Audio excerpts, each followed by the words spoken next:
Hello everyone, Tangrowthify here again for part 3 of the Pokemon Rumble. And to start this one off, I'm going to check out the mechanic of combining Pokemon. And as you can see, you can't release Pokemon if you are in this little beginning of the video is a little laggy. I don't know, there's some recording lag. But anyway, see that I selected 5 of the Spearows that I picked up, and it gave me a bunch of coins and a ticket, which I went and I traded in, and it gave me this Spearow. Now we're going to switch. I was going to have that its own parts, but I changed my mind because they're so short. Anyway, I don't really recommend combining Pokemon this early in the game, or buying moves for them for that matter, because the turnover for Pokemon is pretty quick. Especially in these earlier levels, because the levels of the Pokemon between the different levels are very different. As you can see, the Spearow was level 70, but these Machop that I caught were level 93, so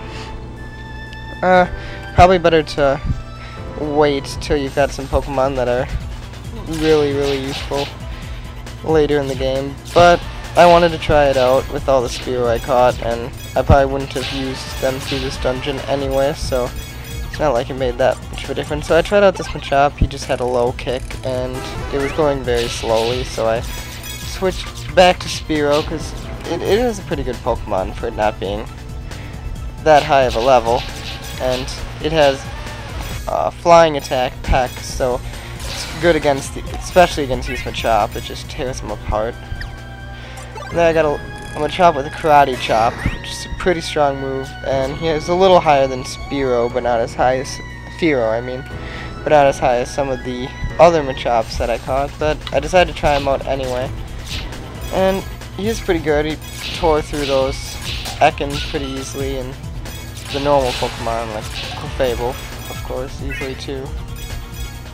There I got a Geodude. You can see there's a Graveler there, which I also catch. I think I'll try him out in a minute, but unfortunately Graveler's attack is not very good. It's Rock Throw, and you have to be very far away from the other Pokemon to use it, as you saw there.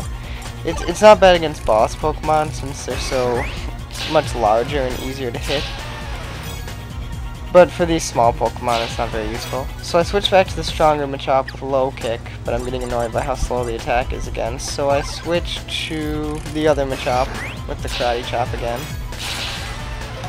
The Machop is a pretty good Pokemon for this dungeon if you catch one.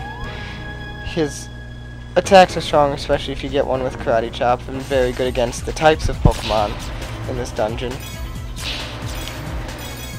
Maybe Graveler too, if you get one that has actually a good attack. I don't know, I only caught the one, so can't really speak to what other attacks he has.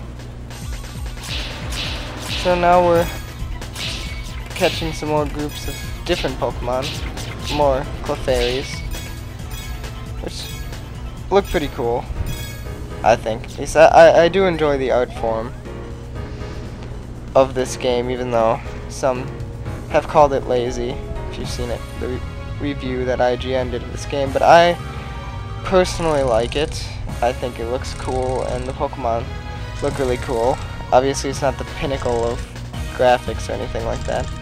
But anyway, to the boss Pokemon. As you can see, it is the Cobra Pokemon, Arbok.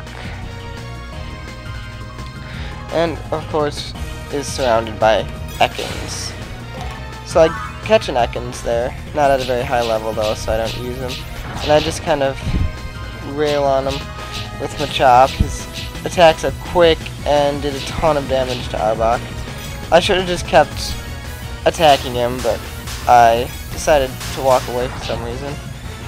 And I ended up missing there when he was doing that attack, so I accidentally hit a Geodude there. I didn't want to switch to Geodude. I was actually looking for Graveler because I wanted to see how he was against the boss Pokemon, so it really didn't show me much though because I only got to use one attack. But Arbok dropped a lot of coins, and I do catch Arbok also. So I will switch to him, and I believe I do use him in the dungeon in the next part, so stay tuned for that. And he has Bite as his attack. He's not very fast, but hey, the boss Pokemon are pretty good and they look pretty cool. So I killed 94 Pokemon, befriended a bunch. So back to the terminal once again with the new Arbok. Oh, and looks like I switched up his moves here quick. But yeah, after I add pursuits, that's about it for this part. So I will see you next time.